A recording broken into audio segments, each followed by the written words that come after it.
We're now live, Chair. Good evening, everyone.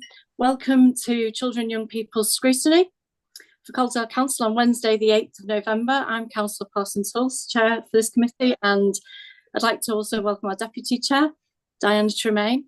And if you can please just raise your hand when you'd like to ask a question, that'd be useful. Or if we do miss you, because I don't know whether everyone's on the no, I think it's on a few pages. I'm on an iPad. Yeah, if you can just, if we do miss you, just drop a message into the chat. That'd be great. It'd also be really helpful if you could keep your microphones switched off during the meeting. It just saves any background noises then. Okay, so let's go to the beginning. If you do need to leave for a reason, can I just ask that you jot a little note into the chat? It just helps with writing the meeting minutes later as well. Okay, I'd also like to mention welcoming any members of the public who are joining us this evening. There's been a lot of interest in this, and just welcome. If you want to find the papers, they're on the Calderdale Council website under the today's date. So yeah, and welcome. Okay. Agenda item 1. So substitutes. Have we got any substitutes, Ben? Sorry, Chair, that's me. I'm clerking for you tonight. Sorry, that's all right. Okay, you've got Councillor Kingston is substituting for Councillor Khan, and we have apologies from Councillor Khan. That's brilliant, thank you. And members' interest, just to remind members of the need to declare any pecuniary interests or any other interests that you might have in relation to the items this evening. Diana? Can I declare an interest in item 6 as an adoptive parent, please? A personal interest. Thank you very much. Is there anybody else indicating? Okay. I'll take that as no. I don't think I can hit. Unless, Brenda, have you got your hand up? Councillor? No. Okay, you just had your hand right. Okay, great. Thank you. And admission of the public. Can I just confirm, Diana, there's it's not recommended the public are excluded from the meeting this evening, is it?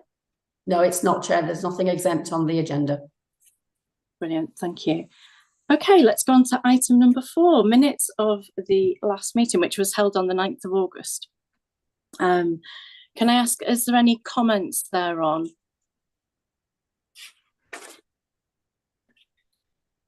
I'm going to have to... Can I move that we receive those, Chair? Yeah, thank you, Diana. And can I have a second? Would somebody like to second them for me? I'm trying to think who was there. Dot wasn't there. Councillor Atkinson is seconding, Chair. Thank you very much, Councillor Atkinson. Thank you. Okay, let's move on to item 5. We're flying through the agenda. Sorry, Chair. I wasn't at that last meeting. I've just recalled I wasn't at the last meeting. Okay, no, that's fine. That's okay. That's great. We've got somebody to propose a second. Yeah, that's great. Thank you. Okay, deputation. So this Sorry to interrupt you, Chair, but you've actually had that proposed and seconded. You do need to ask, does everybody agree with that for the minutes? Sorry, my all right. Is everybody in agreement with that? Councillor Monteith? I think that's just a yes, Chair. Okay, so can we just put our hands up if we're in agreement? If you were at that meeting, at the last meeting, please just pop your hand up to agree. Can you see everybody, Diana? I can. That's enough. We're more than half, so that's fine. That's great. Thank you. Okay, let's move on to item 5. So deputation. So this is a slightly new way of working for Calderdale, and I've heard from our officers that it's something that does work. So it means that members of the public have an opportunity of coming to our meetings and be able to speak. And I think from my perspective, I just think that's a great opportunity. It increases our engagement with the public. And as you know, that when politicians are not always trusted right now. And I think in terms of scrutiny and trust, I just think that it's a really good opportunity for us to demonstrate, you know, we're open. We want you to come. So yeah, if there are any deputations, have we got any deputations? I have Diana? not been advised of any deputations for this meeting, Chair. I don't know if Scrutiny I'm not have been aware of sent any. Say again, sorry. I don't know if the Scrutiny team have been sent any, but they've not been, I'm not aware of any. No, there are no deputations. Okay, none then, Chair. Okay, thank you. So we've got a few items on the agenda. Just to give us a bit of an outline, I thought I'd intend on spending around about an hour or so on one adoption, roughly 20-30 minutes on schools, and then Councillor Tremain's going to give us a bit of an update on the wellbeing discussions that they've been having. So yeah, just to give you a bit of a broad outline really. Okay, so on to our most substantive item on the agenda.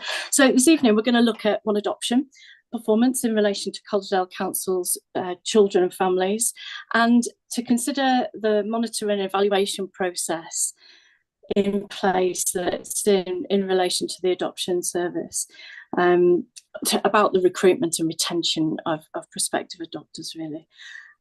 This is, I mean, I'd really like to thank everyone on social media who's been responding to the invitation I sent out to give anonymous feedback really. As a prospective adopter or as an adopter, I just did a bit of a shout out for the last couple of days and gave them full opportunity to speak confidentially. So nothing I will share will be with names or with places, so nobody can be identified basically. And we'll also be looking at the support provided to adopted children and their families in Calderdale. So without further ado, it gives me great pleasure to invite Michelle Rawlings and Rianne Bainon from One Adoption, who have come to answer our questions for this evening.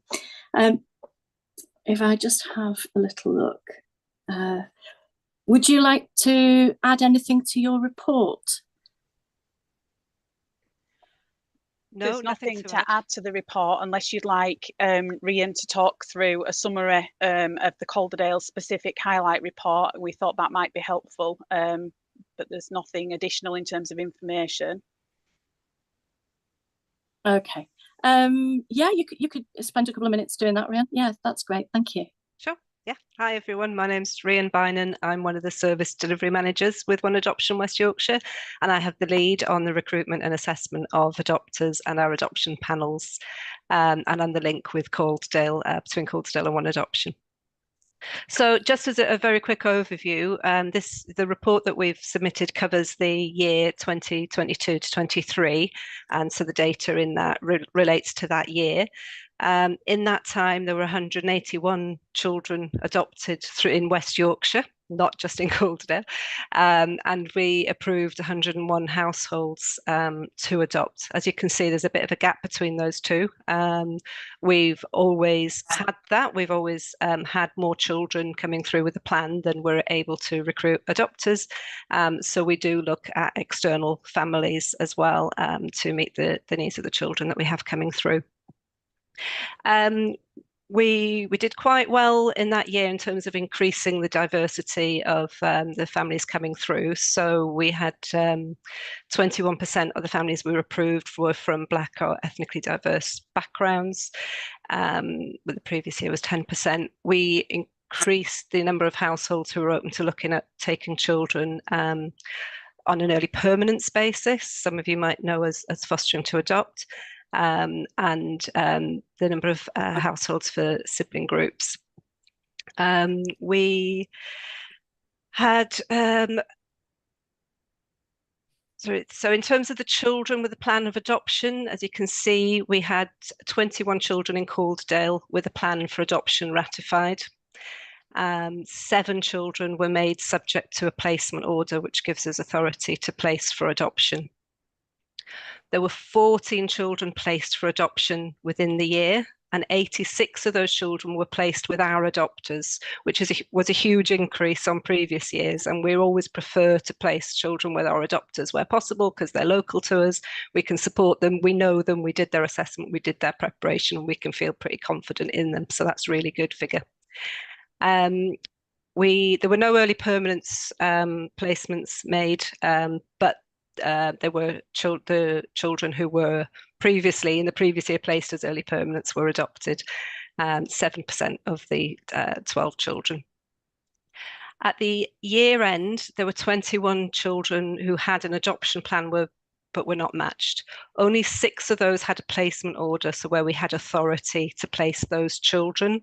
They were all white British children. 4 of them were male, 2 of them were female. Half were aged under 2 and half over 2. And 3 were to be placed individually and 3 alongside siblings. Of the 6 that were waiting, half of them, 3 had characteristics of children who tend to wait a bit longer than other children, so part of a sibling group, older children, and from ethnically diverse backgrounds, and 3 of the children would not have been considered children that were difficult to find families for. Of those at the time, we were already on with family finding. 1 had a match recommended at adoption panel and was awaiting the decision to be able to place them with their adoptive family. Another one had a panel family identified, and another child had only recently gotten the placement order, so family finding had just started for that child. So we were at early stages with them. Would you like me to say a bit about the scorecards? Would that be helpful? Yeah. So the scorecards are national indicators. So there's something called the A10, which looks at how long it takes between a child first coming into care and then moving in with their adoptive family. So that's through the whole proceedings, getting the authority to place, identifying the family, and then placing them with the family. And the target for that is 426 days. Now, there was 1 child within that cohort who had a very, very complicated journey prior to us getting authority to place them for adoption and after. And that took over 1,000 days for them, which did tend to skew Calderdale's figures slightly. Without that child, actually, you were within the target, 3, below the England average. The A2 indicator is the time that it takes from when we get court authority to place for a child for adoption and to a match being agreed for that family. And the national target for that is 121 days. There were 4 of those children who took 400 days to be placed for adoption due to various complicating factors. But without those, the time reduced to 158 days, which is quite good compared to the other local authorities in West Yorkshire in particular. Those are the children. There's also in the report, there's some statistics on adoption support, which you mentioned you'd want to talk about, so that might be quite useful for you to know. We had 109 families in Calderdale who were accessing our adoption support offer during the year. So that was a slight increase on the previous year.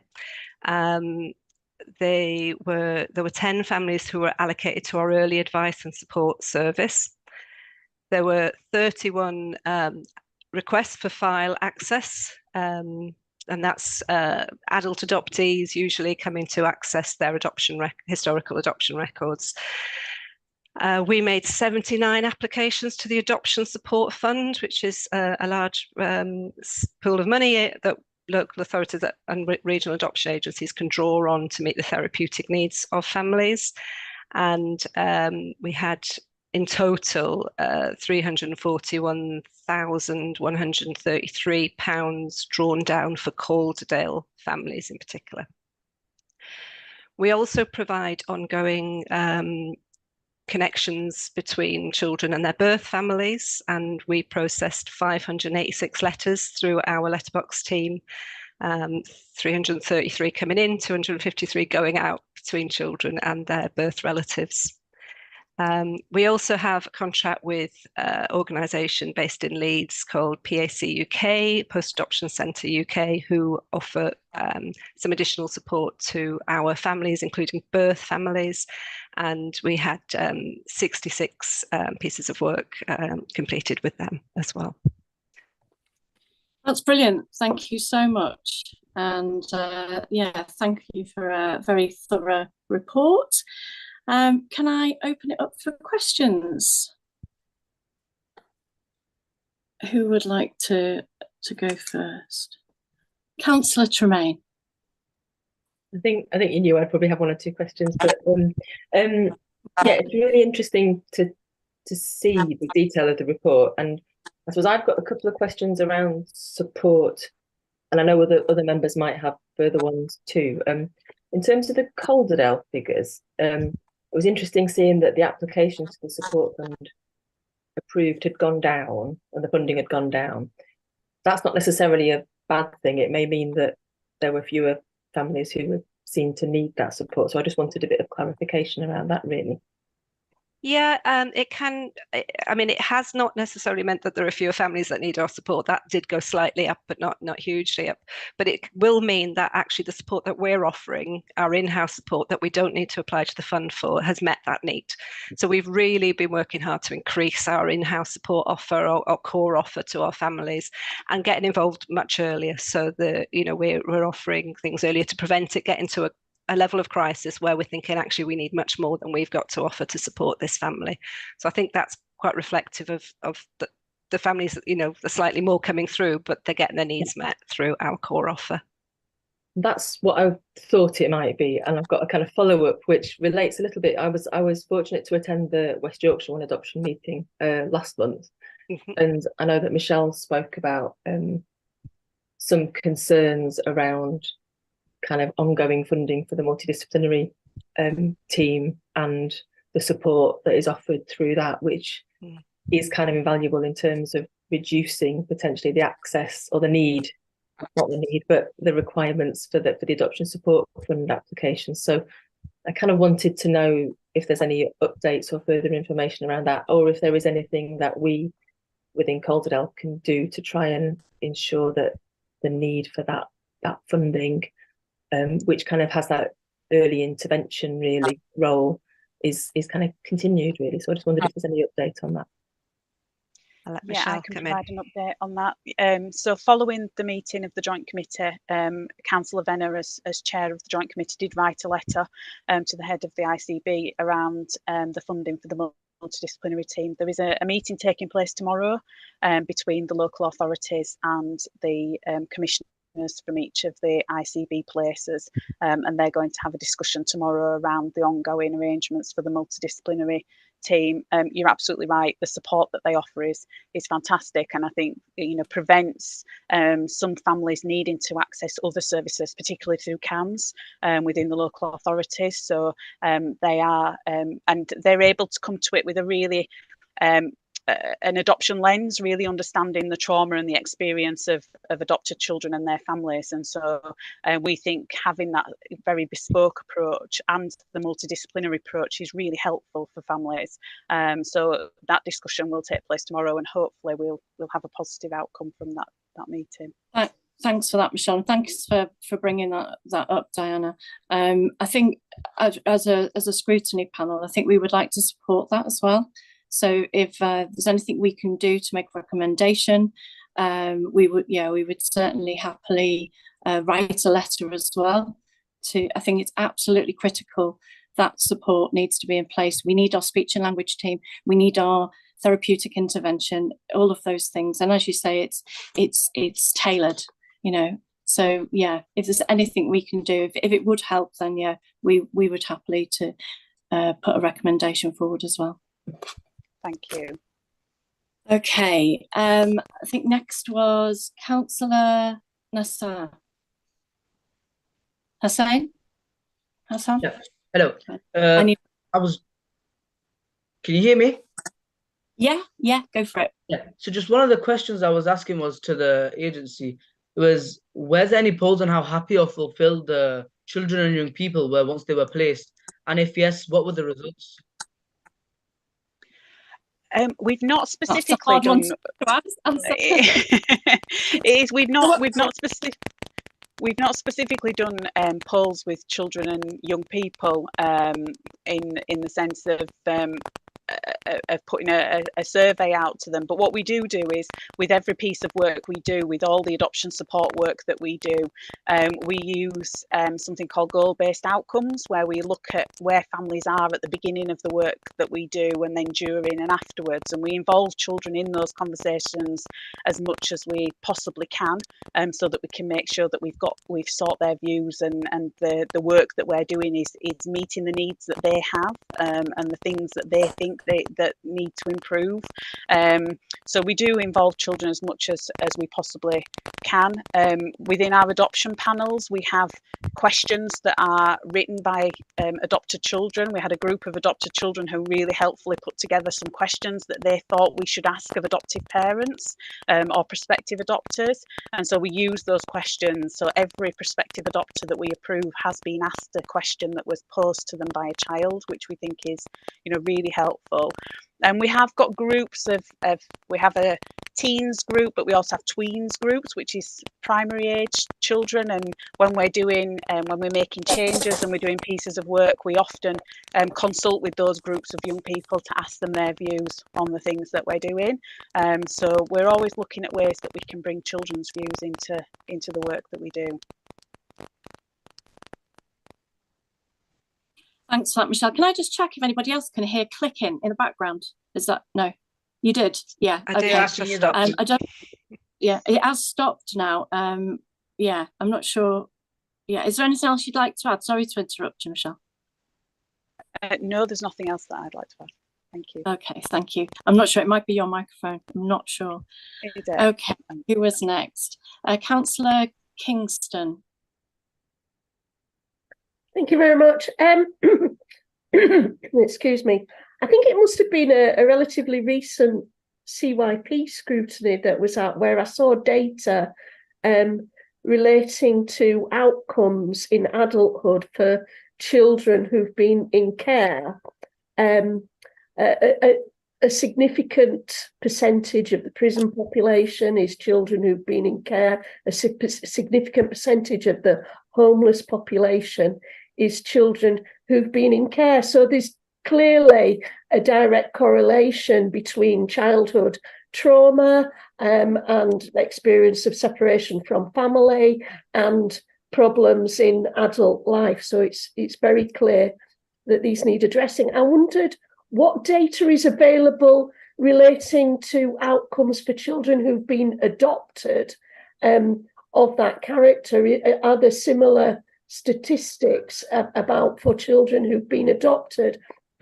Because I've got a particular interest in the support that's available to children who have been adopted whilst they are children and beyond, and that was what I had a particular interest in the report.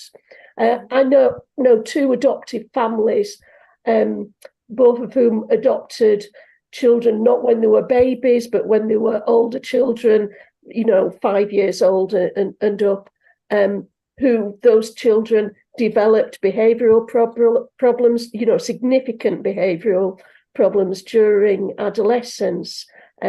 So I just wanted a clearer picture of what kind of support is available for children in that situation, for families in that situation. It was very distressing for the parents.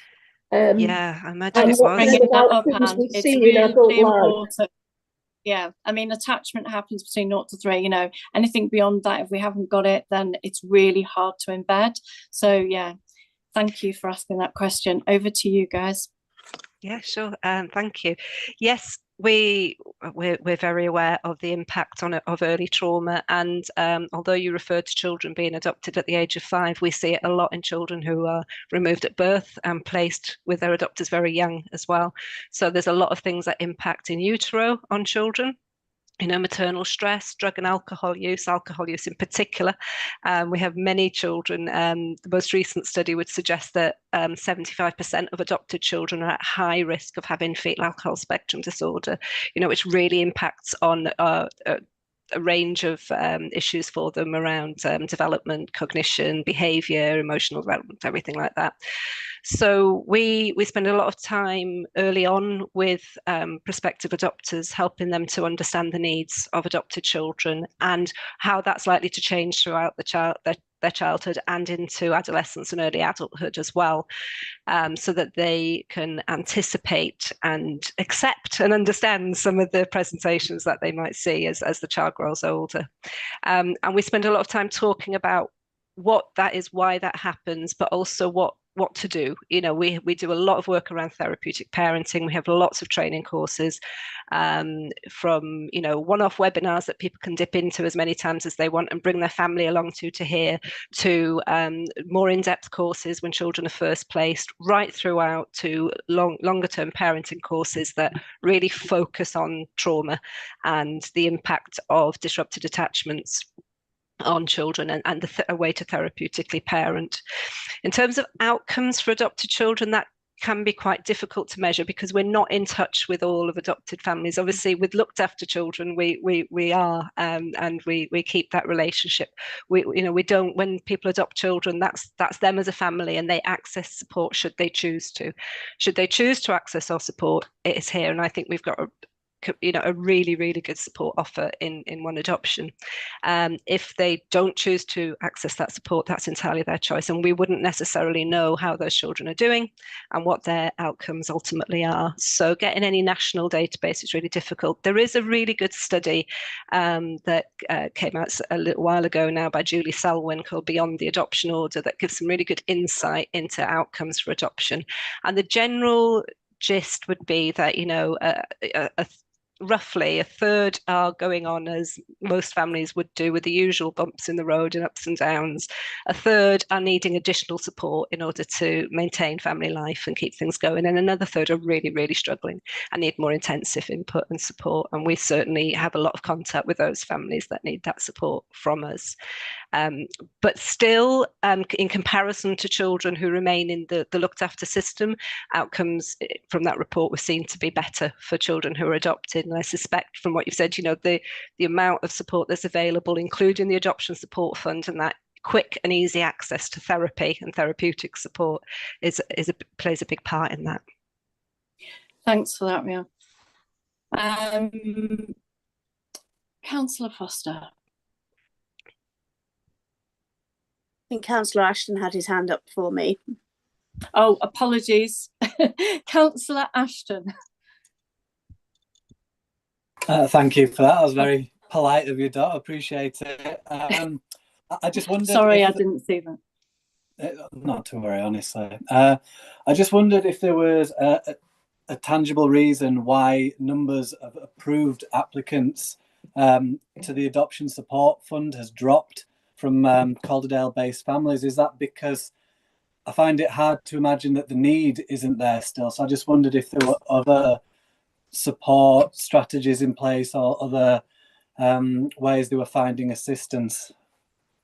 Yes, so we've had more families come to us for support. As explained earlier, we have a range of support. So we have our initial kind of core offer, which all of our adopters can access, and that's really become strengthened and it's far more robust now than it was, say, 3 years ago.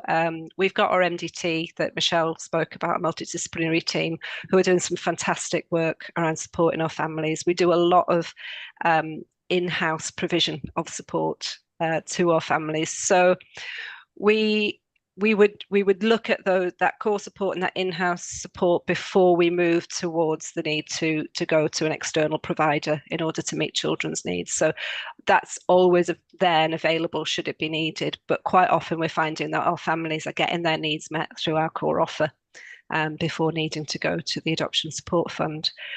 But we still, on the whole, make a huge number of applications to the Adoption Support Fund and bring in, a huge amount of money as well.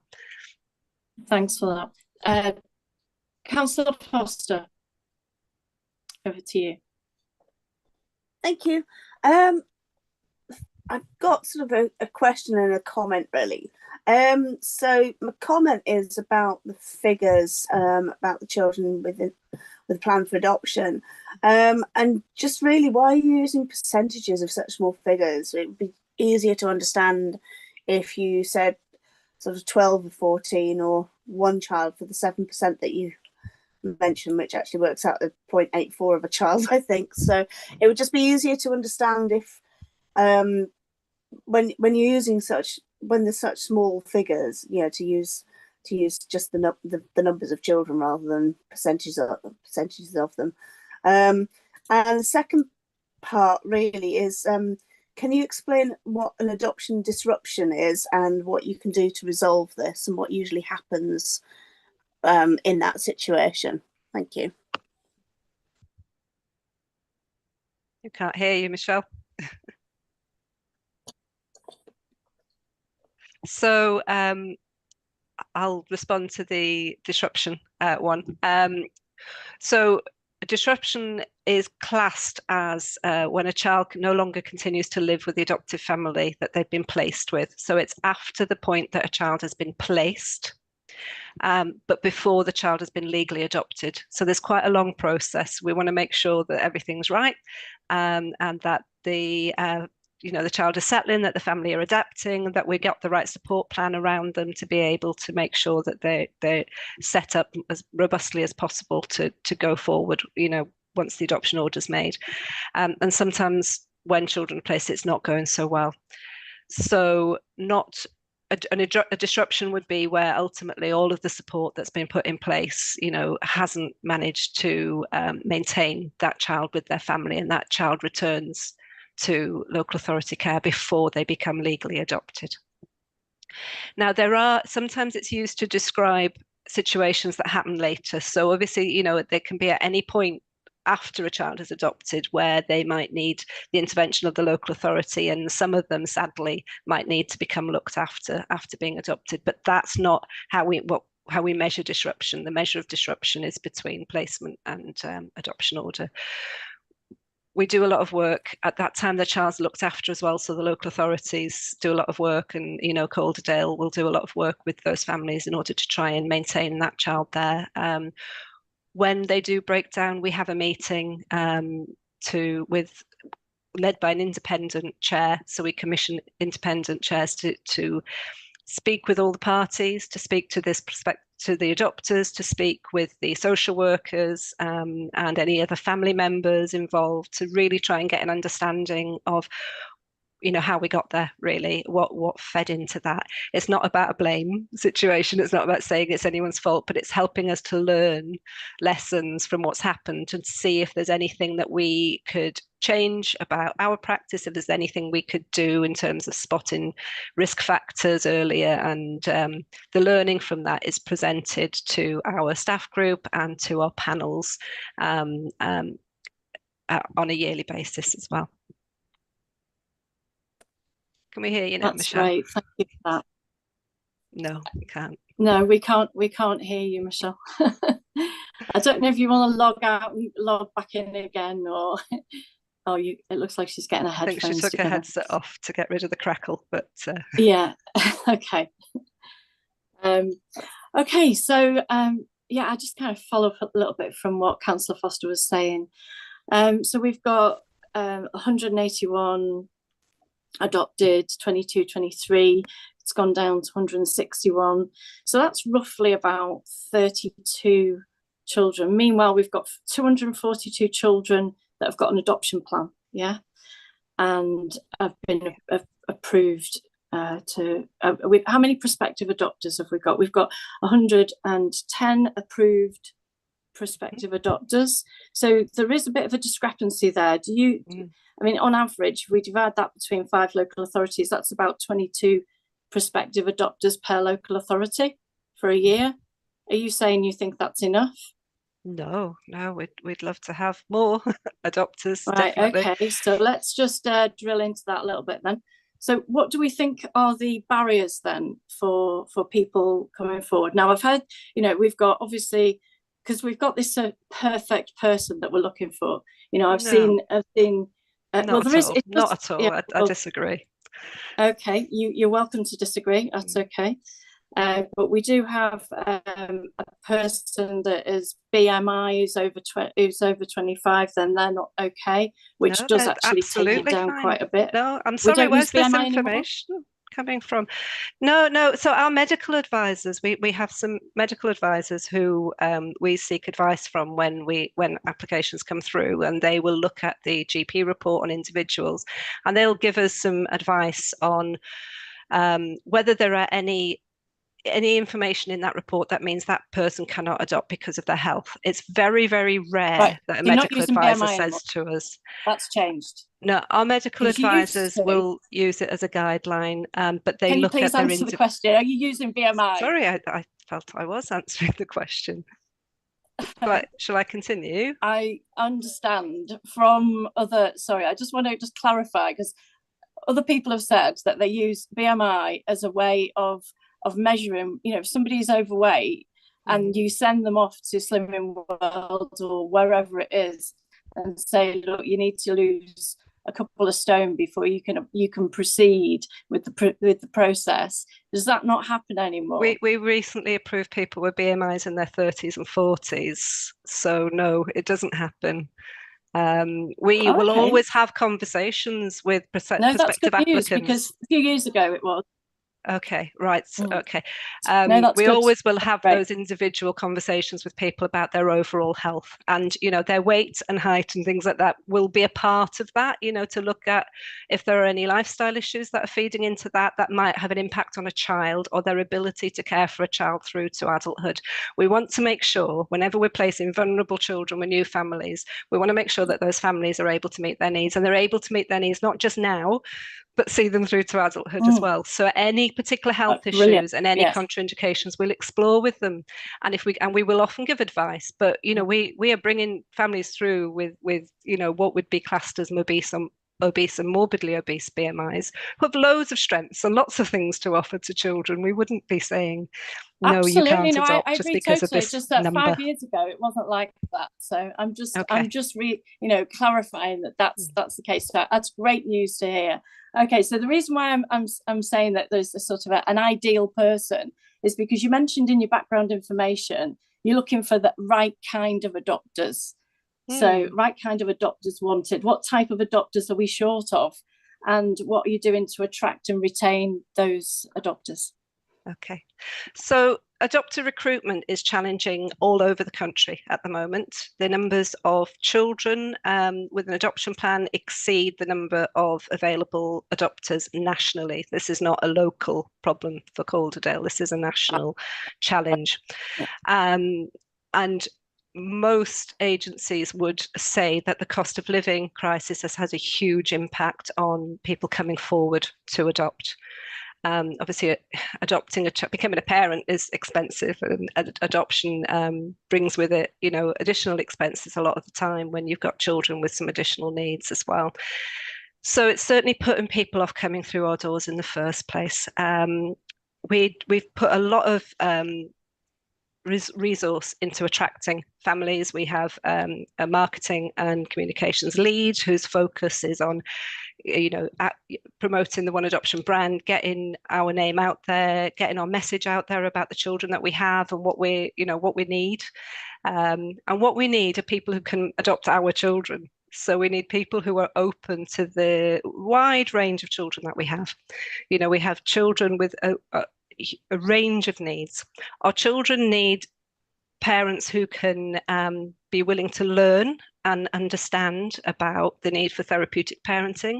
They need to respect our children's identity and be willing to talk to that child about reasons for them being adopted, to be able to help them maintain links and connections with their birth families.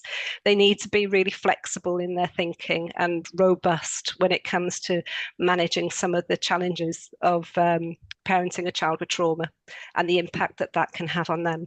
They need to have a good support network around them to help them with that, because we wouldn't expect anyone to be able to do all that on their own. And they really need to be able to work well with the agency and to come to us and ask for help. So those are the kinds of things that we're assessing for. It really doesn't matter how much money you've got. It doesn't matter what your BMI is. It doesn't matter what kind of house you live in, whether you own it, whether you rent it. It doesn't matter what job you do. All of these things, bring the rich diversity that we want. But we need to know that you can meet the needs of a traumatized child and support them robustly through to adulthood. That's what we're looking for. So it's unconditional love, really. That's that. We don't mention the word love, but at the end of the day, you've got to love beyond when it's possible to. So so one of the things I did notice, and one of the things I did notice was obviously we've got families asking to take a break, for all sorts of reasons, whether it's a bereavement, whether it's a breakdown, whatever is going on for that family. I just wanted to double check because, so as I mentioned before, I thought the best way of dealing with this is to actually put a little message out on Facebook anonymously, because let's just face it, as a prospective adopter, it's not easy to have a voice heard, because it might be that you're concerned about what the agency might think about you, or how they might judge, whatever's going on. If you made a negative comment or something, that might go against you. So I just put a little message out and just basically said, can you share your experiences of being a prospective adopter, positive or negative? There's no bias here, So I've had some people respond, and I put it through. I mean, some of the counsellors here might have seen the message. I asked them to correspond with me privately, and that it would be completely confidential.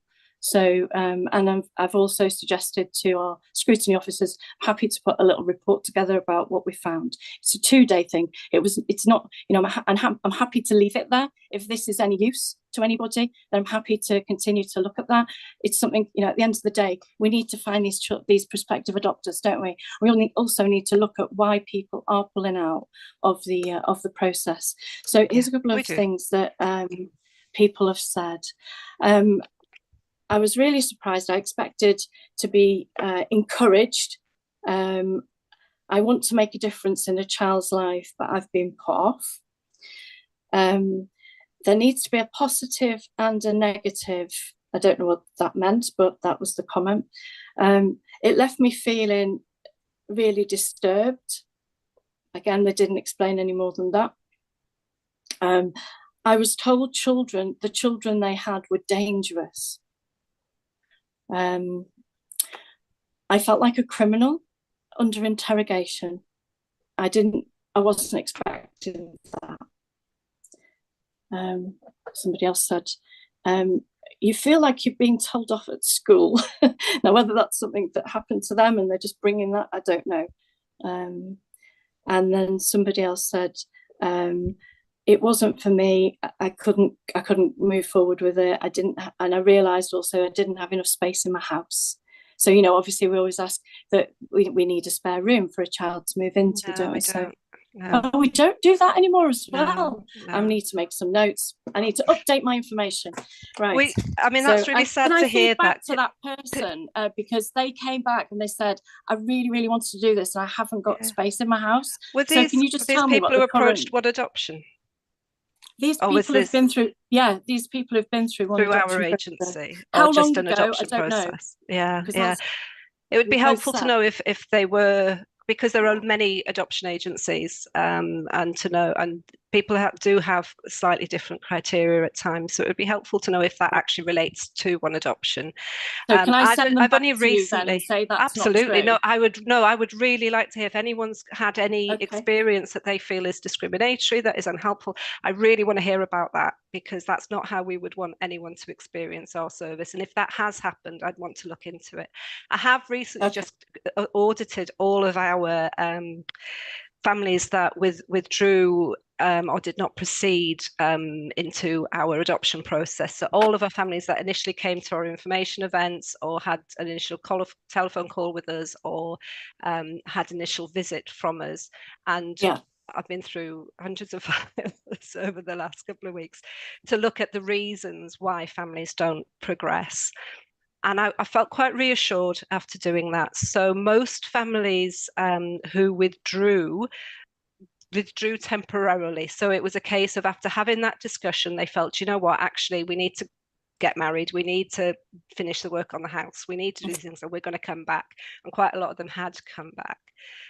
Where we had said families and advised that actually perhaps now is not the right time for you, or this might not be suitable, I felt that the decision making was very fair. It always involved a visit, you know, and a one-to-one exploration and discussion with them around, and it always looked at their strengths. It was very strengths-based and looked at what they had to offer, as well as considering what the vulnerabilities might be, and gave advice.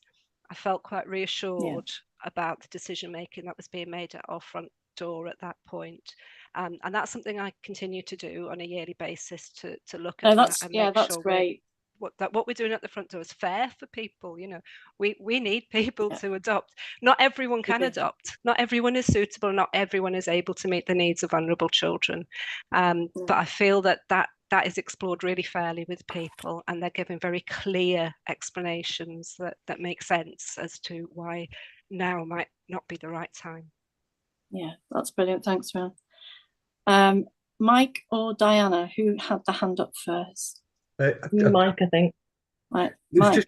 Just to say to the board chair that, you know, 2 or 3 occasions while I've worked in Calderdale, members have got views from the public on issues such as this, such as you have done, and I think it's been really important, as you know, as one adopter said, that we don't lose that. And I'm quite happy to work with Councillor Parsons-Hulse after the meeting and pull together, you know, a short report. Not I would suggest not to come back to the scrutiny board, but to go into the processes. It needs to be just passed on, and really, doesn't it? I'm quite happy, Councillor Parsons-Hulse, to do that with you after, you know, not this evening, but after the meeting. In the next couple of weeks. So thanks, Mike. Thank you. Okay, Councillor Tremaine.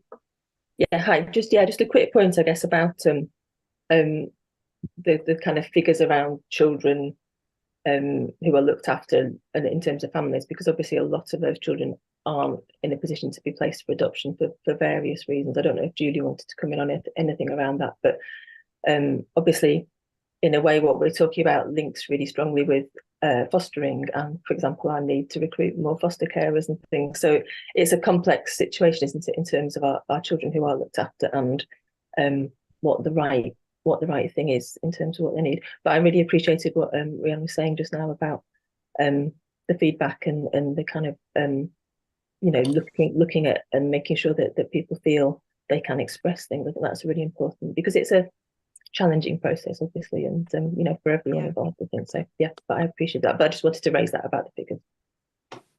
Can people hear me now? Yes. Yeah. Oh, fantastic. I just wanted to come in on that. Back, in terms, Michelle. Yeah, thank you. It's very frustrating not being able to contribute. So I just wanted to come in on the. Clicking, by the way. Is it? I must need a new headset.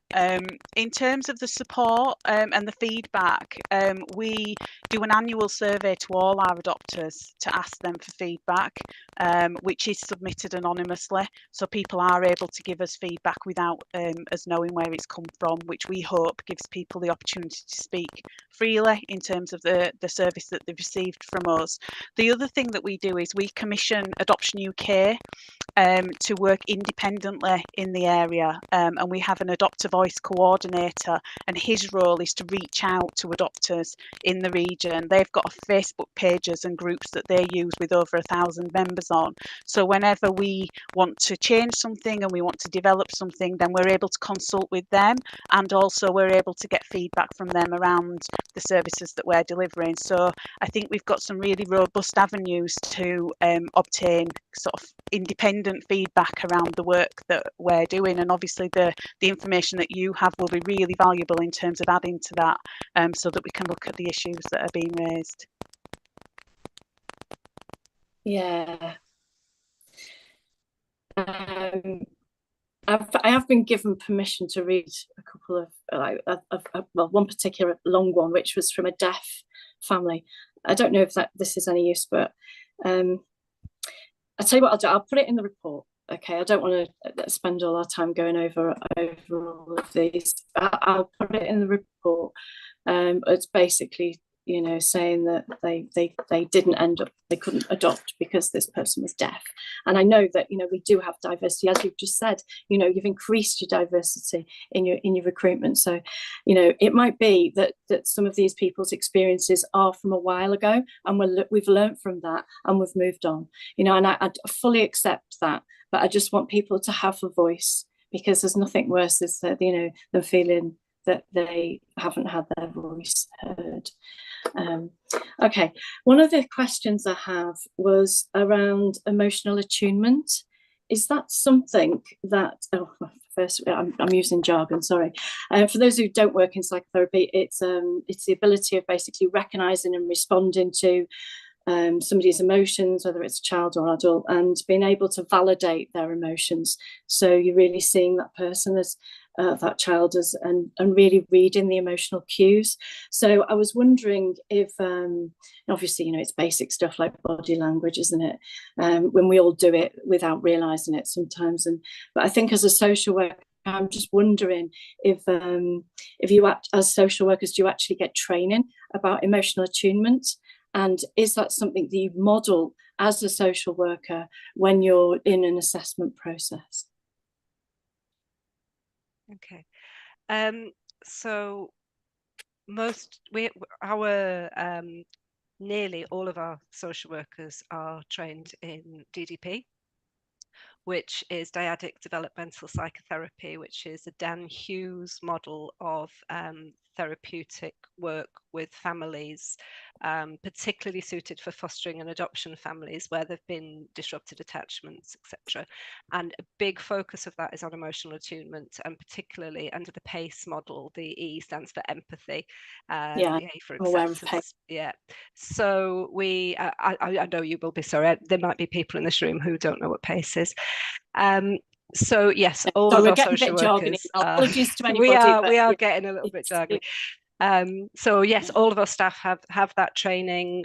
They also, many of our staff will have training in theraplay as well, creating connection and attunement through play, as well as training in building underdeveloped sensory motor systems. So that connecting with children using different exercises and things to increase their various systems, proprioceptive systems, tactile systems, etc. So yes, lots and lots of training for our staff to support them to not only model that to families, but to help families to learn about those techniques to increase their emotional attunement with their children.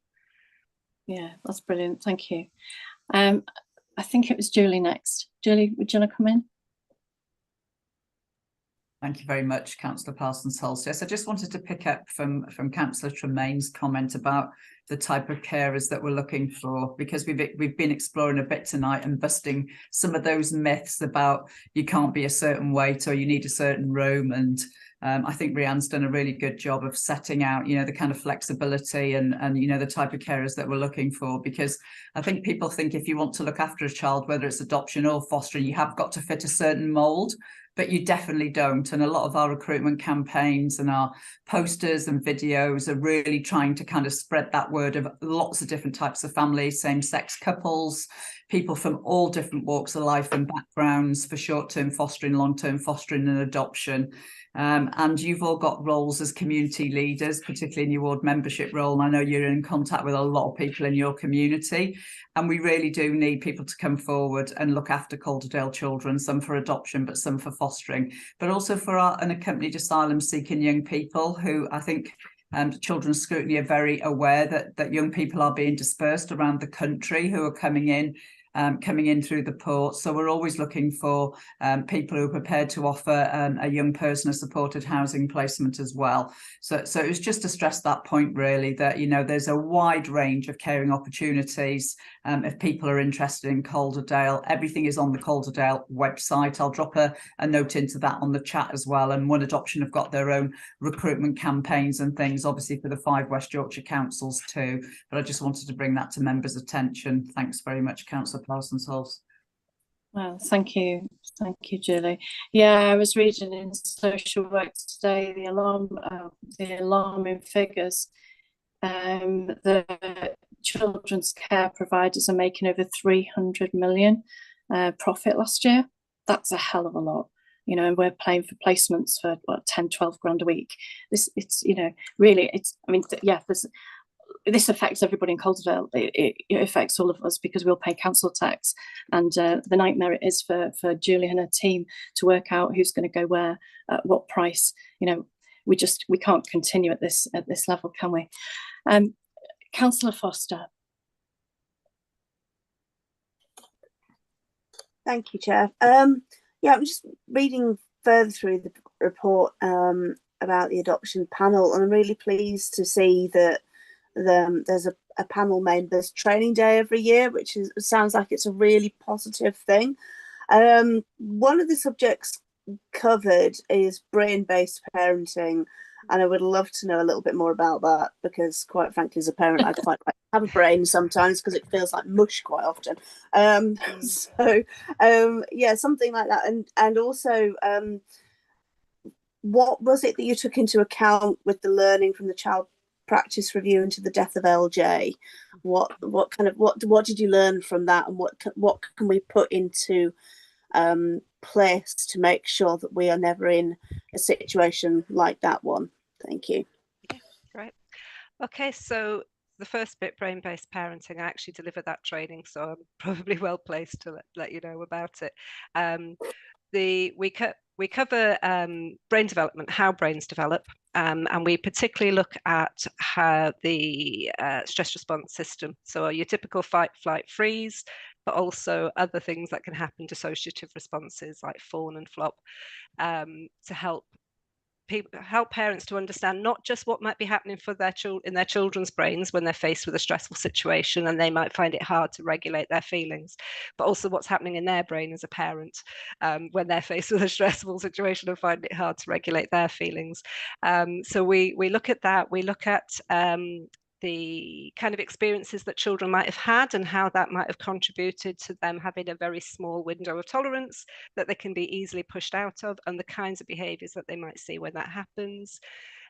We also look at a toolkit of techniques, of therapeutic parenting techniques to use with children when they're needing an adult to help them regulate and co-regulate, how to recognise that, how to step in, and what to provide. So it's you know, it gets excellent feedback all the time, if I say so myself. People find it really helpful, and what's great about it is that it's a 2-hour webinar usually that people can just dip into, and they usually bring family members along as well. So as an adoptive parent, sometimes when you're parenting therapeutically, there can be judgment from other people, maybe in your family, that you might be being too soft because you're not using typical methods of punishments and rewards. And to help bring them on board is really important, because they're the network around that family. It's really important that they understand what they're doing and why, and support that endeavour. So that's brain-based parenting. Sorry, what was the second one again? So it's the learning from Leland James's review. So in terms of, we implemented quite a lot from that learning. So I sat on the national working group looking at the learning from that.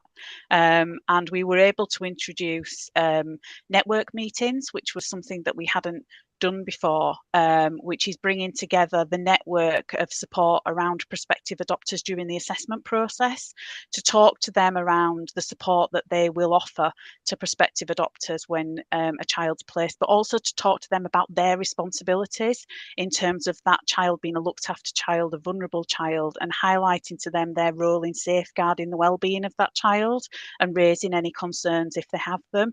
So that was a really valuable thing that we introduced from that.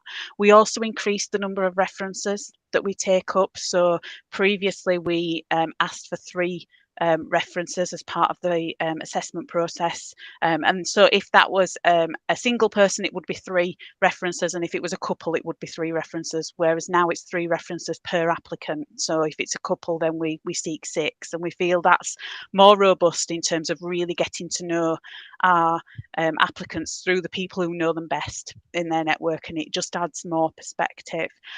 So that was something additional that we introduced. We had lots of conversations with our medical advisors because there were some health issues that came up as part of the investigation that people hadn't been aware of.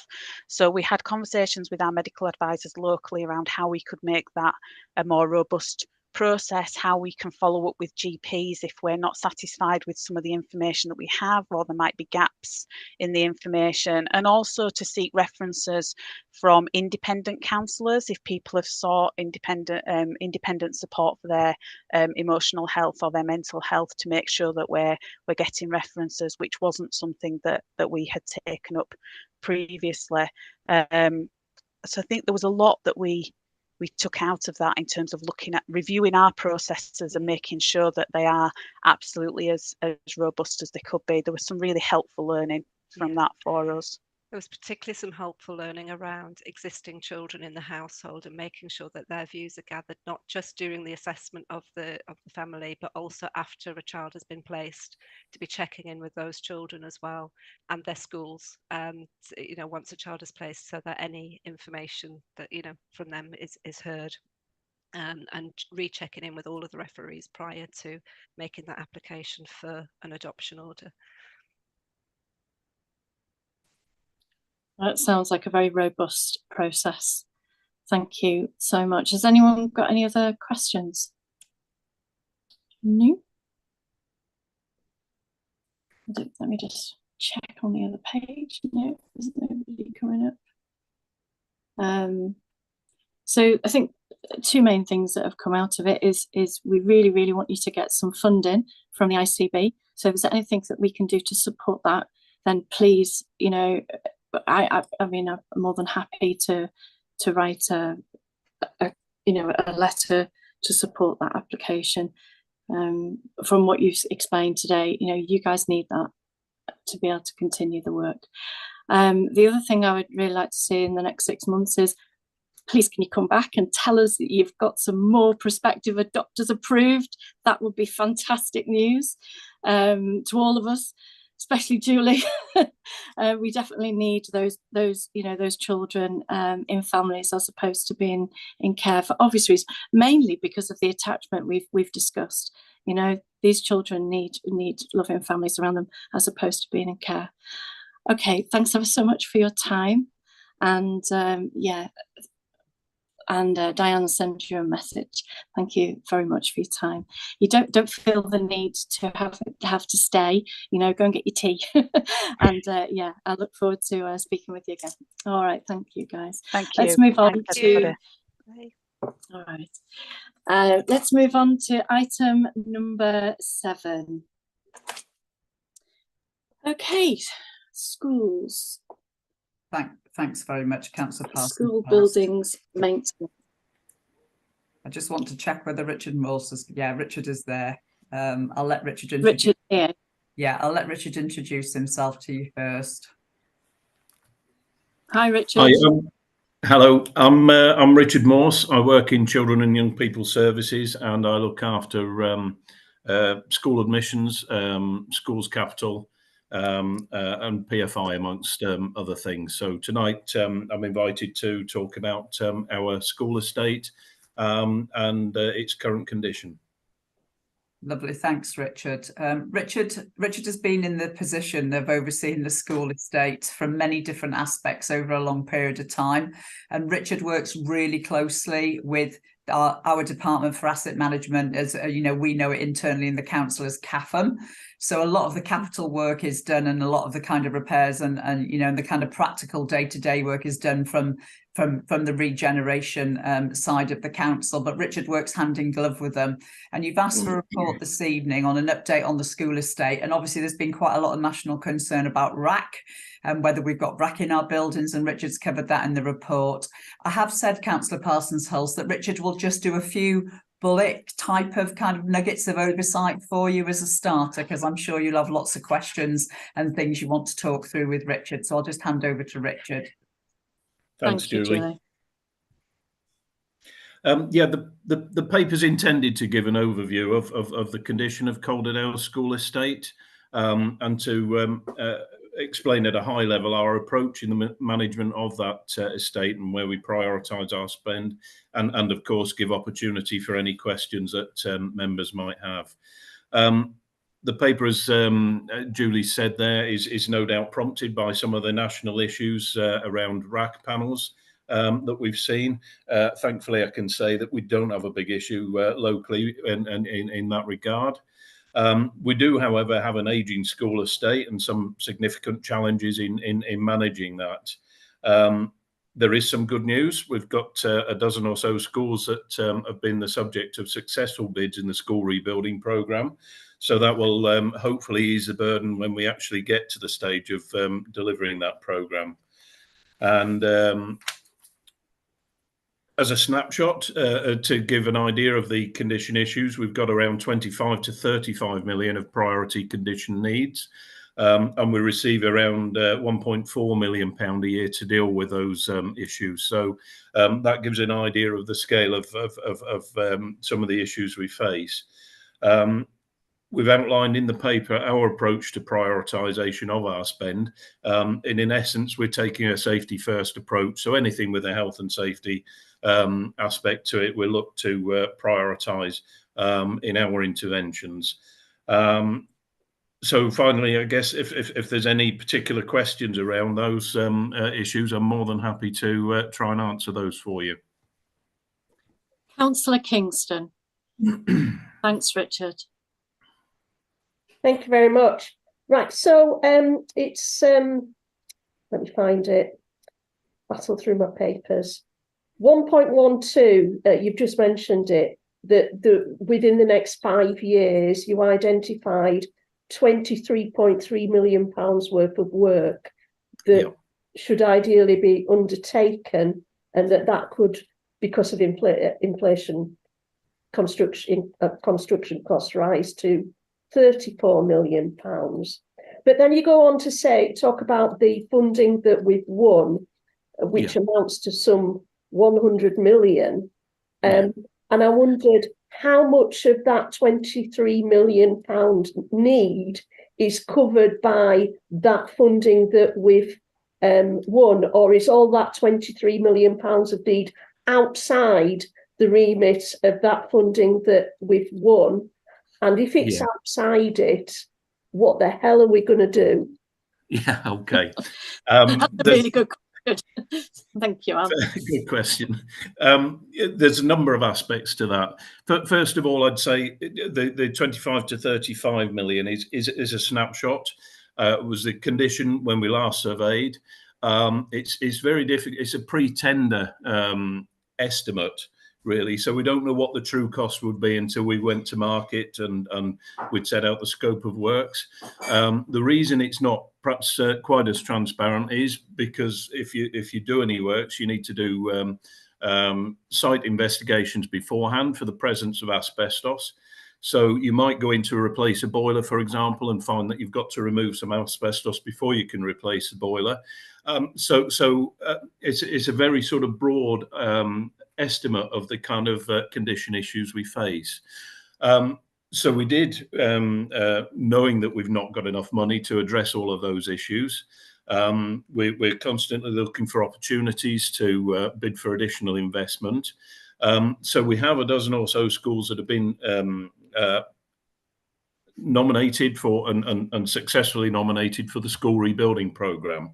Now, that doesn't bring funding to the council to address the issues. What it means is those schools go on a national programme that's commissioned by the DfE, where they will be rebuilt or at the very least heavily refurbished, where the current structure can be salvaged in any way. And obviously we have a role in facilitating that locally and working with our planners and conservation officers to make all of that happen. Now, until they are rebuilt, they remain our responsibility. We've got to keep them safe. We've got to keep them open. So if I give you for example, we did have a school that is successful. It is part of the rebuilding programme. However, we have had to spend £500,000 to replace a roof because it just wouldn't last for the next few years until it becomes an active part of the school rebuilding programme. So when you ask how much we can take out of that 25 to 35 million, it's a really difficult question to answer because the original figures so sort of vague and non-specific, you know, we could do an exercise of going through the asset management plans for those successful schools and come up with a figure that we can knock off of that total. But I'm not sure what the value of that exercise would be, particularly because two of our schools recently we've had to address roofing issues, one of which was a substantial £500,000 outlay. So yeah, sorry if that's a vague answer, but it's a difficult one to give a definitive answer to. It's almost like, how long is that piece of string? It is. How long is the piece of string before all the other external influences like inflation and everything else that is added to that? Thanks for that, Richard. Good question. And Councillor Dave, I think were you next, I think? Okay, thank you, Chair. Yeah, I'm happy to be next. Good evening, everybody. Good evening, Richard. Thank you for your report. Best regards to Deborah, by the way, before I start. Yes. My question's about RAC, and a lot of it, as a teacher, still, a lot of it kind of starts off personal curiosity, but obviously it's from a Calderdale point of view as well. So my understanding is, and I want you to correct me if I'm wrong, because I won't know the ins and outs perfectly well, but there's a questionnaire done first to schools, and if there's some sort of suspected kind of problems on the RAC issue, then it can lead to a survey, like more of a structural survey. So I have spoken to one head teacher in Elland, my ward, of a primary school, and I just said, like, you know, how'd you get on with your sort of RAC inspection? And he said, oh, the survey was done for us. So can you explain a little bit more about how it works from Richard? So is it like, have you got council workers, you know, how's it? I would also like to kind of see a questionnaire at some point if it's available to me. But yeah, can you tell me a little bit more how it's gone on? The material was used in schools of a certain age, and so we've received guidance about where we need to look, in essence. And in broad terms, it's generally used in roofs in schools of a certain age. So that kind of gives us a clue where to look. Right. We are fortunate in that some of our project officers are actually qualified structural engineers.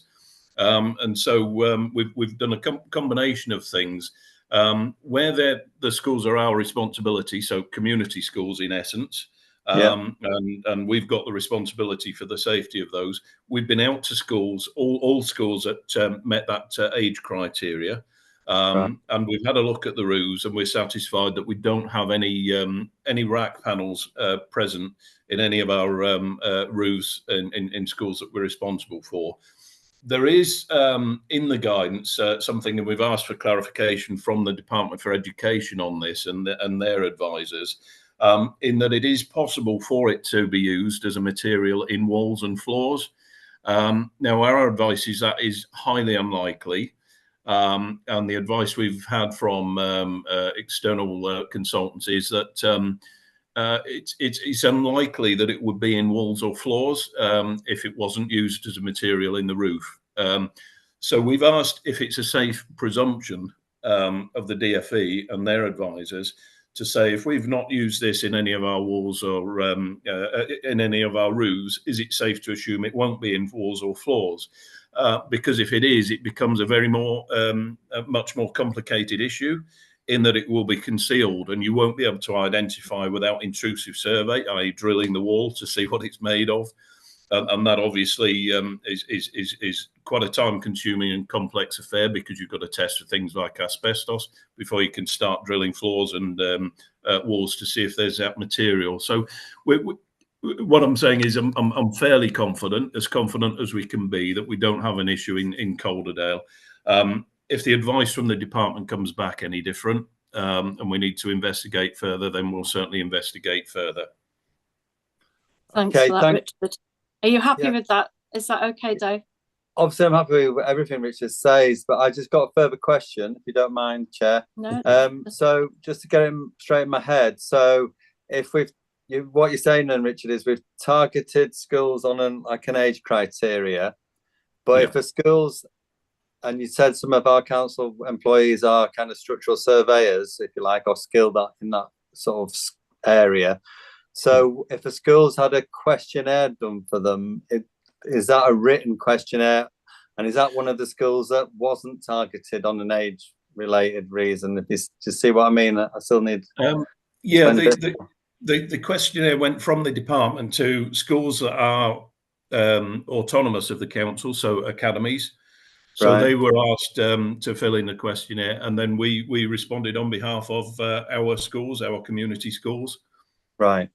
So it was as a tool to identify whether further investigations were required, really, by the department, and the department will actually support schools with those investigations. Those autonomous schools, should they be required. Yeah. So you filled out the questionnaire for our schools. Yes, we responded to say, we visited all of our schools with our building control officer as well, and health and safety officers. They've all worked with us to check everything out and make sure that we're okay. And so Richard, are you allowed to send us that questionnaire? So I think Councillor Reid would like to have a look at that. Is that something that you could send us? Is it? Yeah, I'll see. I can't quite remember if it was an online one or not, but I'll see if I can access that and share it. That's great. Thanks ever so much. Councillor. Sorry, Chair. So basically, just to finish, Richard, so you've basically filled out the questionnaire for the schools and sent it back to the DFE, and at the same time, based on age, you would have checked more of a structural physical check as well as, or do you do that for all our schools kind of thing, or just for some just a paper exercise is what I'm getting at? Is Richard still there? I can't see him actually. Okay. Richard, he's connecting, he's coming back. Apologies, I was cut off there. Don't worry. Did you catch my last part of my question? Apologies. Do you want to just repeat that? Questionnaire. Yeah, sorry, Richard. I'm just trying to get it straight in my mind. So basically, you filled in the questionnaires for our schools, but did every school that you filled the questionnaire in for, did you do like a physical survey, or was that just on selected schools? Oh, that was just on the selected schools. So those with flat roofs, those that met the age criteria and all of the criteria that were outlined in the DFE guidance. Okay, brilliant. Right. Thank you very much for your help. You're welcome. Thank you. Councillor Atkinson, over to you. Thanks, Chair. Mine's a quick question about the school rebuilding programme. What criteria is used to decide which schools get part of the programme? And who decides? Is it a point scoring system? Is it a political decision, or is it made by officers? That's it. It was a decision by officers to put forward bids, and what we did in essence, because we'd carried out a program of asset management surveys 2 or so years back, we looked at our worst condition schools and those schools that kind of married up with the DFE's criteria for successful bids. So we put in, I think, quite a few bids, quite a few more than we were successful with, and we're fortunate enough to have 12 selected. So in essence, it's those that in relation to the size of them, have excessive amounts of capital investment required to bring them up to speed, and additional issues such as those that are at risk of flooding. We included those in the bidding process as well. So anywhere where we knew really from the guidance we weren't going to be successful, we didn't pursue those. Okay. Does that answer your question? Yeah, thank you. Okay, great. Councillor Issop, I think you were next. Hi, I'm just this relates to the condition of buildings. The Department for Education have sent out a condition of buildings 2 survey to all schools recently with a link on saying that they're planning to, because they want to gather data about the current condition of schools. This is not RAC related, this is generally current conditions of schools. And all schools need to reply to this survey by the 31st of November 2023. I just want to know what we're doing to make sure that our schools are actually replying to that survey, because obviously without that information, the government can't do anything. And I know that emails like that often get lost within, they get sent to all just generic emails for schools and whatnot. So I just wondered if we as a council were supporting our schools to get that survey filled in. If they're community schools, then those kind of surveys generally come to us, and as I say, we've got our asset management plan. So we've surveyed the condition recently, and so we're able to respond to those.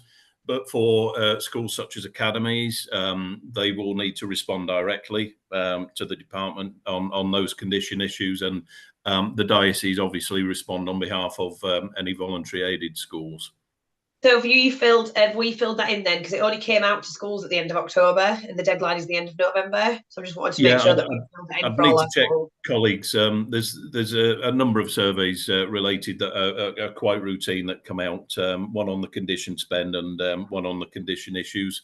Yeah, we respond routinely to those. I'm not sure whether we've responded this year on the current one, but I can check that for you and get back to you. Fab, thank you. That's great, thank you. Councillor Foster, please. Last question. Thank you, until somebody else puts their hand up. Yeah.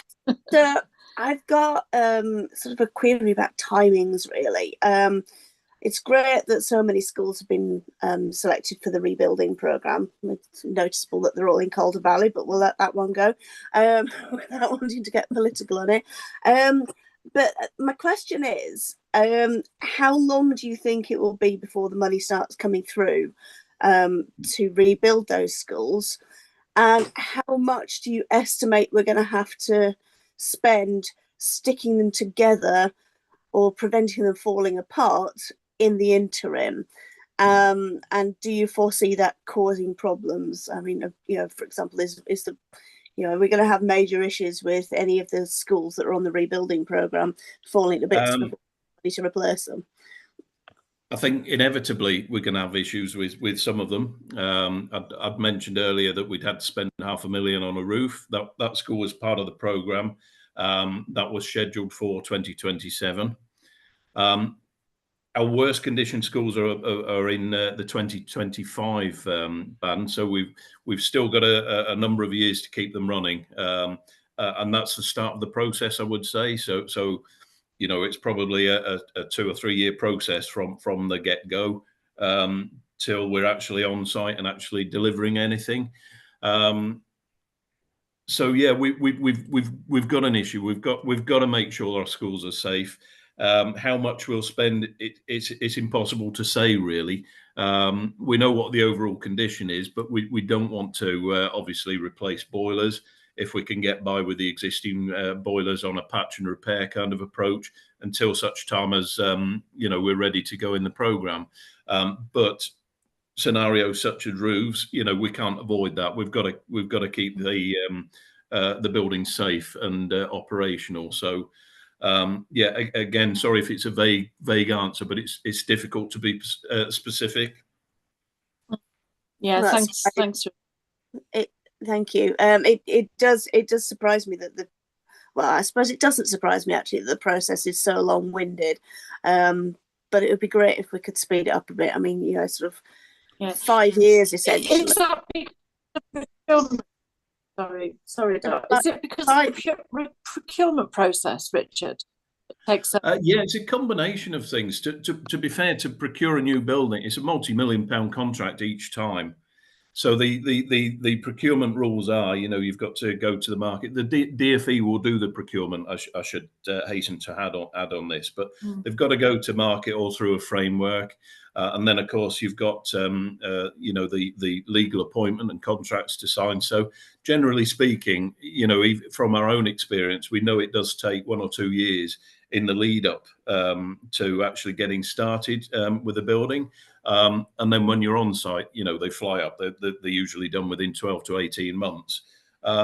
So it's quite ambitious, I would say, for our schools to be in the 2025 wave. What they are saying is that wave one, and we don't have any wave one schools, are the schools that are affected by things like RAC. So they've obviously taken priority. Fortunately, we don't have them, but it does mean we're in wave 2 and 3 rather than wave 1 for our schools. But it is something that can be reviewed. So I've mentioned some of our schools we've had issues with. We are currently from a previous round of school rebuilding programme working with the department over the rebuild of Castle Hill School in Todmorden.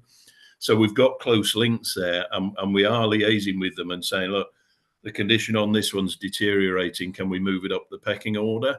And they are open to those kind of discussions. So where we've got real concerns, we are keeping in touch with the DfE. We are letting them know our concerns. And if those schools can be batched with an existing commission or in some way moved up the queue, then that's certainly a possibility. But of course, you know, we're not unique in Calderdale with schools with issues, and there'll be a number of authorities in a similar position. Yeah, thanks. And yeah, thanks for that question, Dot. Is there anything else you want to come back with? Yeah, I just wanted to come back quickly with, do you think the money from the schools rebuilding programme is actually going to be enough to give the sort of schools that children deserve in Calderdale? I remember when Holy Trinity burnt down, gosh, it must be 20 years ago now, that was, you know, that was sort of up and rebuilt, and it was a much nicer school by the time it was finished. Although the however long it was in temporary classrooms was always interesting, but there were much better temporary classrooms than I've put up with. But the ones I've had was primary school were falling apart. But yeah, do you think the money that we're going to get from the DfE is actually going to be enough to rebuild the schools that we want to build? Yeah, I suppose one of the pluses is of the school rebuilding programme that there isn't a budget as such for us, and so we as an authority are quite hilly. You've probably noticed, and so all of our buildings come with additional complications. They're expensive sites to work with. Now, being part of a national programme, we don't have to worry about that. It costs whatever it costs.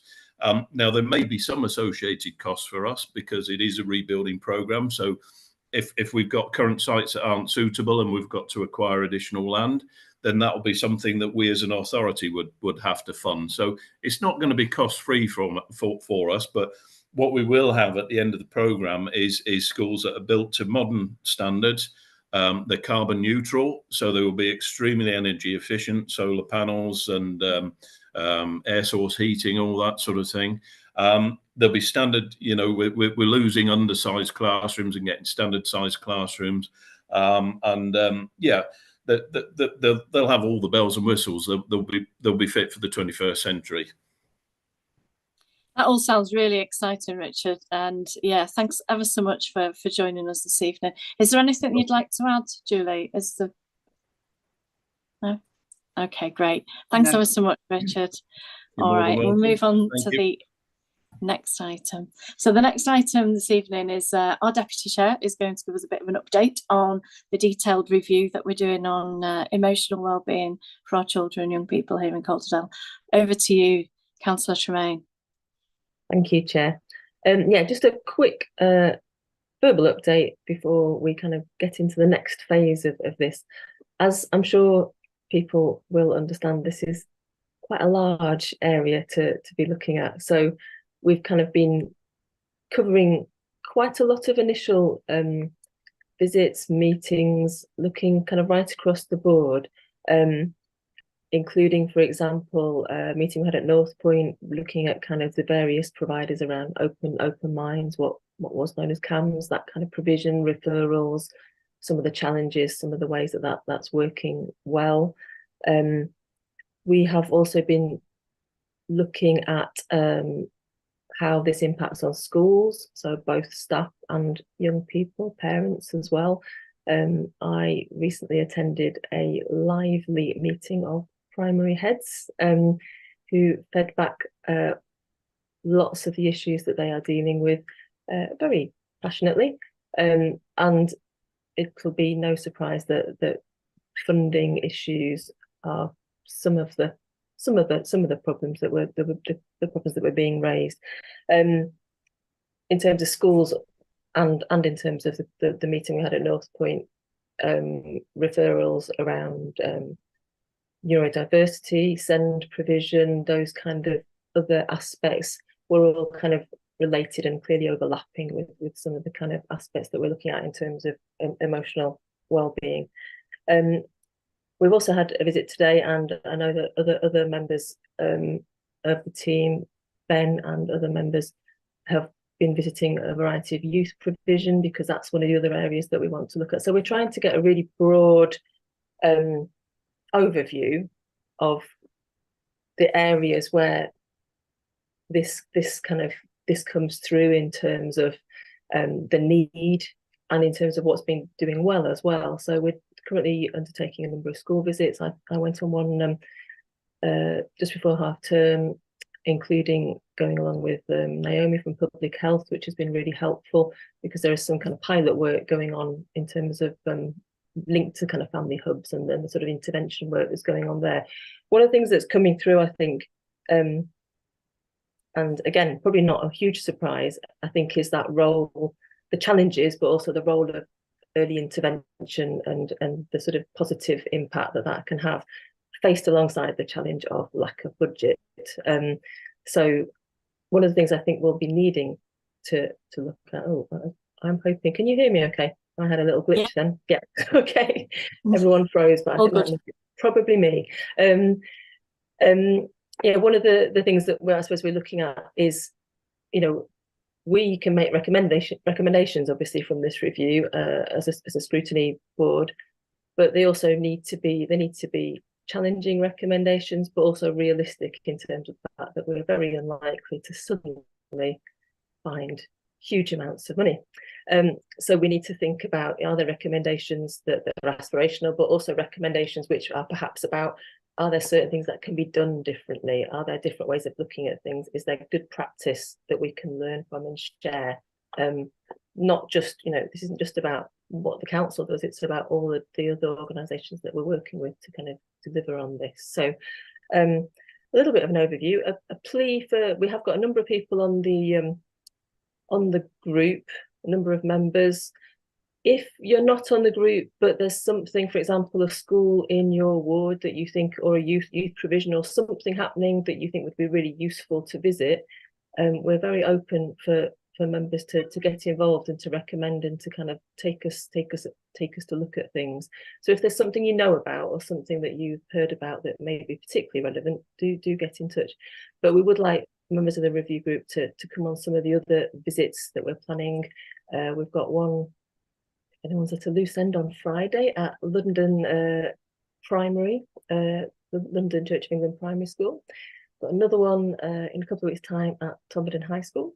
And I had quite a lot of requests when I went to the primary heads meeting. They were really keen for members to visit, and I would say, even if it's not directly connected to the review, I think it's invaluable for people to know that members are taking an interest and prepared to go and listen to what's going on. I think, we sometimes perhaps leave that to other people, but it's really important that we know our wards, and we know what's going on and hear those concerns. And again, we're not expecting to have a magic wand, unfortunately, but if we can kind of have an impact and help potentially recommend things where it might encourage people to work together in different ways, or just learn from some of the good practice which is going on. So this isn't just about looking at all the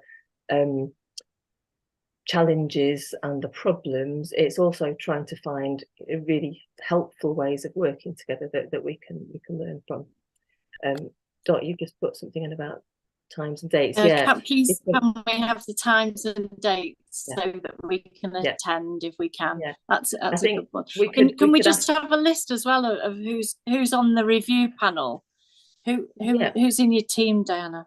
So we've got a selection, haven't we? Ben probably has a better handle on exactly who's on than me. Dave, you are on, aren't you? I do believe. And Simon has done some different bits of input. I know, Dave, some people have limited availability, obviously, in terms of work. So we're trying to broaden it out so that people can do as much or as little as they're able to do. And Danielle's been involved. Councillor Monteith has been along as well. I think you were along, weren't you, Brenda? Yes, you were at one of the meetings we had previously. And Councillor Carr is on the team. We've got some overlaps as well with Councillor Rivron's work into transition. So there are some helpful ways that we're trying to look at some of these aspects together, because obviously that sort of post-16 aspect, it ties in very strongly with kind of the emotional wellbeing review as well. So we're trying to tie some of this in. So I think there will be recommendations and findings that overlap and hopefully feed into one another. Ben, did you want to come in on any of the other aspects there? I just really wanted to reinforce what you said, Councillor Tremaine, if members would like to go to schools in their or youth provisions in their wards, if they let me know, I can try and arrange that. One of the difficulties we have is we're very difficult. I am trying to circulate when we're going into schools as soon as I find out. Sometimes we get a message on for example, the one Councillor Tremaine mentioned for Friday, that message came in on the last Friday before half term.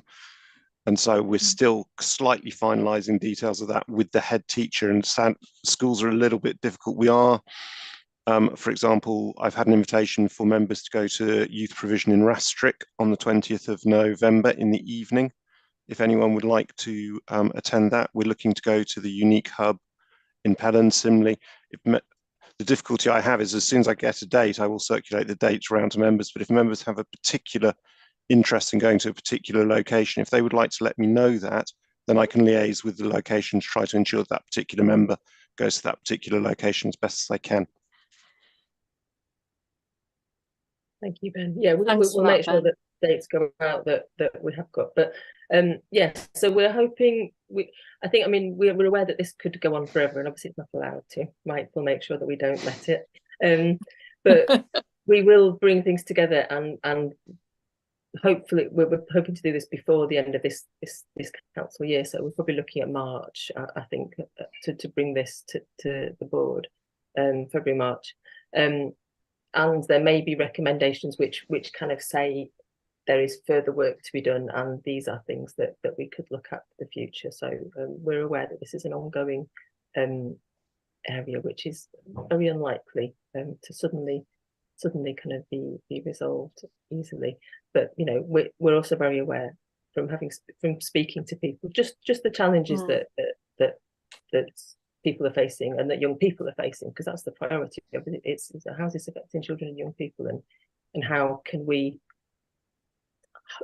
make sure that we're listening to them, but listening to all the sort of various groups and organisations, working with them to support them as far as possible in this.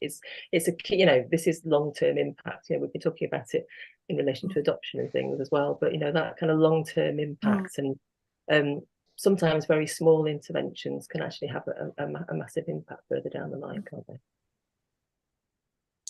Thank you, Diana. It's just such a valuable piece of work, especially post-COVID, and how young people's lives have changed as a result of COVID. So yeah, and maybe this is just the first layer. You know, as you say, you know, it might evolve into another review later on. You know, we've got to start somewhere. So really grateful for everybody who is participating in that. Thank you. Okay, so we are, what time are we on? Oh, we're doing good timing. Item 9, work programme. Ben, is there anything that you'd like to discuss on the work programme? Before I comment on the work programme, Chair, I'd just like to draw elected members' attention to the budget seminar that the Scrutiny team and Becky McIntyre, the Head of Transformation and Resource, is laying on the 12th of December. And I'd be grateful if elected members who haven't responded to the invitation could respond, because we want to get an exact numbers because of how we're going to set up tables and how it's going to work. I think it's a really exciting opportunity for members to get a really good close look at the budget and how it's progressed and the thinking behind it as well. And I would thoroughly recommend it, and I would guess that it'll probably be as successful an event as the 2 workshops that we've done specifically as the CYP Scrutiny Board, for which I'd just like to thank Julie Jenkins and her team for all the help and assistance that they gave with those, and thank Julie and her team on behalf of members for the time and efforts of her team, which really greatly appreciated. So will we have Monopoly money again? Because that was brilliant. It was such a good idea. Yeah, thanks ever so much, Julie. I've really enjoyed those sessions, and I'm sure the other members have as well. We've all found it really valuable. Actually, we've spoken about it afterwards. Good. Yeah, that's good to hear. But the Monopoly money is safely back in my game, as I'm sure it is with Ben's family too. So. Okay. Work programme, item 9. Yeah, and just touching on the work programme, as members will now see, the work programme is incredibly full. Going through to the end of the year, we've added some extra items into the work programme because of their importance and the need for them to be looked at in a great detail. Obviously, I'll draw members' attention particularly to the item on exclusions in January, which I think is a really important issue for members to be having a look at and to consider. As always, however, if there are particular issues that members wish to be added to the work programme, we will try and fit those in. And if there are issues that members would like to pursue, but not necessarily on the work programme, but want more information about on any topic relating to children and young people, please drop me an email and I will pass it on to the relevant officers and the relevant directorate. Brilliant. Thank you. So I've got a bit of sad news for everyone. I probably won't be chairing this meeting after this one, as I'm back onto the regional role with West Yorkshire Combined Authority. So I'm proposing that at the next full council meeting to step down, and it's been an absolute pleasure working with you all. I'm so grateful. I'd like to say a special thank you to Councillor Tremaine and also to Mike and Ben. And it's likely that full council will agree to me stepping down, and I'll hand the baton to a very capable Councillor Prashad. So you'll be in her safe hands as of Wednesday, December the 13th. So yeah, thank you, everybody. Councillor Parsons-Hulse, can I just say on behalf of the officers, thank you very much for the chairing. It's always disruptive, and I'm sure it is for you, having to leave midway through a scrutiny, but thank you for everything that you've done between the start of the municipal year and now to chair children's scrutiny. You're very passionate. You know, you live and breathe children's emotional care and well-being through everything you do in your job and day to day. So we've really appreciated the work that you've done for us, although it's been a short tenure for you. Thank you. And obviously it's been a privilege. And thank you. And we'll work with the new chair, obviously, to have a smooth transition and to make sure the work programme's seen through to the end of the year. But thank you on behalf of the Children's Services officers. Thank you. Thank you. Thank you. I am very passionate, and as you can see, a bit bitey about it sometimes. So apologies to anybody I might have offended this evening, but I do really care about this. And yeah, thank you ever so much. Have a great evening, everyone, and I'll see you all soon. So, evening, everybody. Thank you very much. Bye. Thank you. Good night. Good night. Thanks, everyone. Bye-bye.